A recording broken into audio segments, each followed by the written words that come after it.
Hello viewers, so many people asked in comment that is subject exception and grace marks explanation you done in English.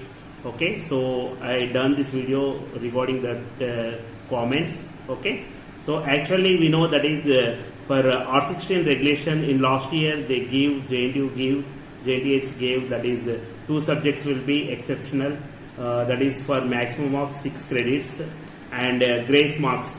That grace marks will be maximum of 10 marks for regular students.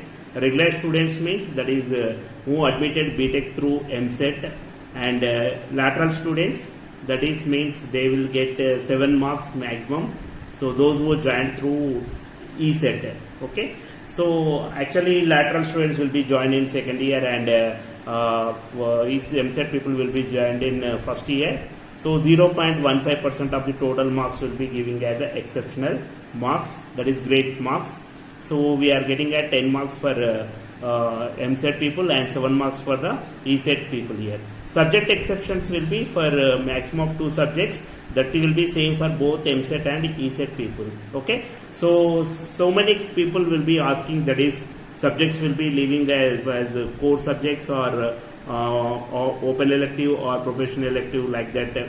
Okay, or for subject first year subject shall be exception, like that. So many will be asking. So here in subject exceptional you may select any subjects rather than labs. Labs should be passed compulsory, and mini project and main project, technical seminar, conference viva, these all should be clear. Okay, and labs should be clear only for subjects which will be applicable. Okay, you may select any subject, that may be in first year, second year, third year and final year. Okay, for all the subjects which will be applicable, that may be H&S side or MBA side subject or core side subject or other core side subject, you may select any subject here. Okay, that should not be lab. Okay, and there should not be any project related activities. Okay, the credit should be, you should be reduced only from the subjects. Okay, so you may select one open elective or one professional elective, that maximum of 2 subjects, and 2 open electives don't select here. Okay, so that is the condition will be there. Okay, you should be, if you are selecting that open elective, then only one open elective you should select and one will be professional elective. Okay, you may select 2 professional elective, or you may select any 2 core subjects, or you may select first year subjects also, no problem here. But maximum of 6 credits. Whenever you select only for open elective will be one only you should be select here. Okay, you don't select 2 open elective, select open elective as exceptional subjects here. Okay, that is important. Okay, and the grace marks is, grace marks, suppose you are a regular student, that is MSET, that is 10 marks, and the 10 marks should be applicable for maximum of 2 subjects. Maximum of 2 subjects means you don't ask, that is 10 marks for one subject and 10 marks for the other subject. Total is 20, not 20. Only maximum of 10 marks you should be distributed for the maximum of 2 subjects. You may apply this 10 marks only for one subject, or you may apply for the 2 subjects here. You may divide in any manner, like 8 and 2 marks, 5 and 5 marks, 6 and 4 marks, or you apply total 10 marks only for one subject. There is no problem here. Okay, the grace marks is maximum of 10 you should be applied for the 2 subjects, that is for the MSET candidate. For the ESET you should be applied 7 marks maximum for the any 2 subjects or only for one subject. That is your choice. And here, and so many people will be fearing, if we apply grace marks and exceptional subjects, we may get the star marks in the CMM. Yes, you will get the star marks.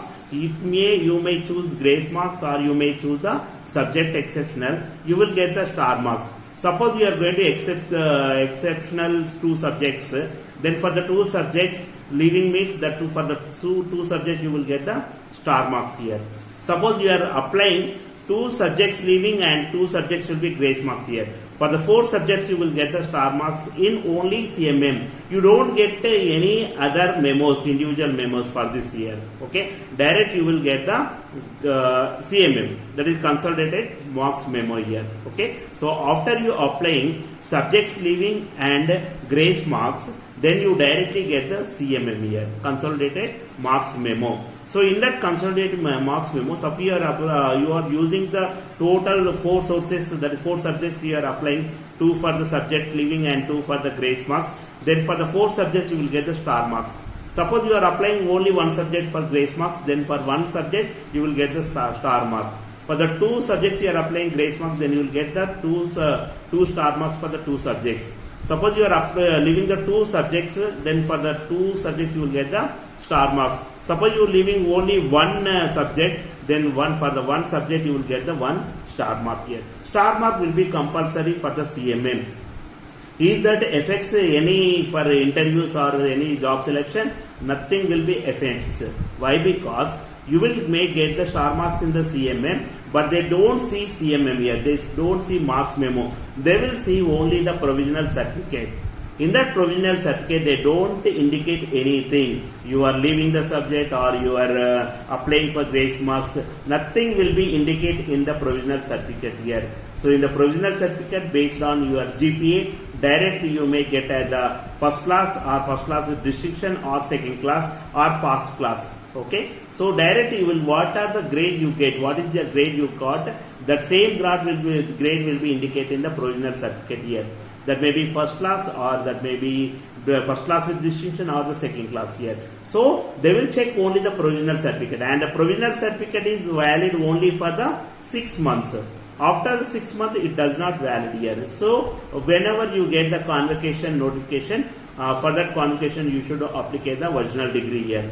So then original degree is the always eligible here. Okay, provisional certificate is only valid for the 6 months and original degree only valid for the complete lifetime here. Okay, so there is nothing will be indicated in original degree or in the provisional certificate, so don't worry about this all here. Okay, but here one drawback is there. We are applying for grace marks or subject leaving is, what is the drawback is, suppose if you want to increase the percentage, then you may write the exam and pass here. Okay, if you want to increase the percentage, you may write the exam and increase the percentage here. Means if you do very hard work, then you may get that best performance in the subjects. Okay, then need not to apply for the subject leaving and need not to apply for the grace marks here. So you may get the best performance here. So in that case, what happened is, as for the JNTUH R16 regulation for the last year, they said they should compulsorily remove the 6 credits here. So for the regular candidates, we are having that 192 maximum of credits here. For the maximum of 192 credits, they will take the best performance 188. Okay, 186. Okay, 186 means you may leave that 6 credits here. So you have to subtract the 6 credits from the 192. Best awarded subjects of 186 credits here. Only they will consider only 186 credits here. If you are not leaving the subject, even though you are not applying the grace marks, they will remove that 6 credits here. That will be compulsory here. Okay, similarly for the diploma also here. Okay, so suppose 144 credits is their total. From that 144 we should remove that 6 credits here. So best performance. So what are the best performance subjects is there? Minimum marks subjects will be removed from the percentage here. So then they will consider only the 138 here. So removing of 6 credits will be compulsory as per that JNTUH norms indicated in the last year. So that is then what happened here, if you are getting the best performance in that supplies here, so then they will remove the directly minimum credits, minimum marks credit subjects here. So then what happened here, performance or the percentage may be improves here. That is the advantage will be there here. Only that advantage is there. So if you are leaving the subject, nothing will be affected. They don't see here star mark. They will consider only the provisional certificate and consolidated memo marks here. And one more thing, if you are going to leaving the 4 credit subject, then you are eligible only for that one subject to leaving. Okay, because 6 credits, so some subjects will be having the 4 credits, like mathematics M4, like that. Okay, so you are leaving the 4 credits means, and two credit subject not there, so then you are eligible only to leave that only one subject here. Okay, so that I am going to say now. And one more thing, you may applicable this grace mark subject exception in any time here. Okay, not only after completion of 4th year, you may write for supply any more number of times. As per your regulation, you may apply any time in your BTech life here. Okay, so that is also I am going to indicating. And one more thing, the last point, what is that is, suppose you are going to return that supply exam, then you should be wait up to the results here. After the results declaration only, we are eligible to apply that subject exceptions and grace marks. Okay, so I think you understood these all things, and thank you very much for watching. Please share this video to your friends and subscribe my channel, like, okay, and don't forget to press the bell button, because you will get the updates here. Okay, I definitely do the best for your sake. Okay, and will do that jobs related videos also, and all the educational updates will be given here. Okay, thank you very much. Take care. Namaste.